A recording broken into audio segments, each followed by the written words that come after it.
full of rain. And when Welcome back.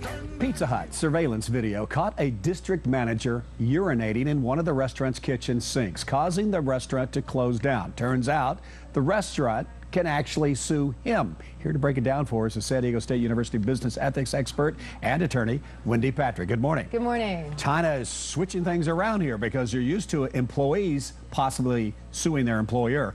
The opposite is true. That's right, David. You know, normally that's what we hear about is employees suing an employer for something. But when you talk about something like this, which is not ordinary negligence, but gross negligence, right, pun intended in this case, as we've been discussing. Yes. Gross negligence, intentional torts, these types of activities are things that employers can actually sue the employee for if they believe they're going to get anything out of the lawsuit, which is, again, another... Sure. Right, you want to think about that. But in something like this case, reputation's been damaged. Yes, this is a case that really is a sign of the times, and that it demonstrates how quickly, the speed with which reputation is damaged. And you know that particular location actually had to close.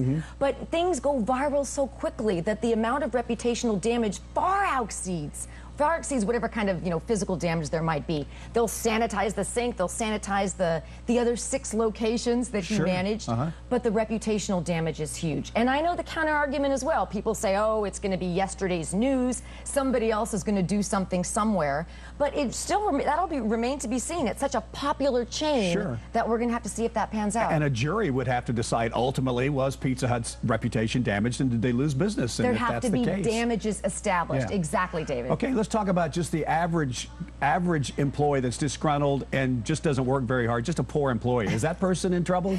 Well, no, you have to really look at the, you know, you can be fired, definitely. Yeah, right. But in order to be sued, it's got to be something over and above ordinary negligence or carelessness. Otherwise, everybody would be in trouble. That's not what the standard is. So it's really got to be something outrageous. And, you know, this is one of these examples that is outrageous. It'd be bad enough if somebody was urinating in a corner. I mean, this is in the sink where the utensils were washed. Something like spitting in someone's food if you're a waiter, or sabotaging a job site or something like that. Right. And, you know, it's interesting you bring up that particular example, David, because some states have actually imposed criminal liability on food tampering. And that's, you know, that could be, you could see that anywhere. So there have actually been both criminal and then there could also be civil cases. So there's an awful lot of liability potentially for gross negligent conduct in the workplace. Something to think about if you're disgruntled, you know. Yes. It really is when they can come back and sue you. Wendy Patrick, thank you so very much. Appreciate it. Are your gadgets giving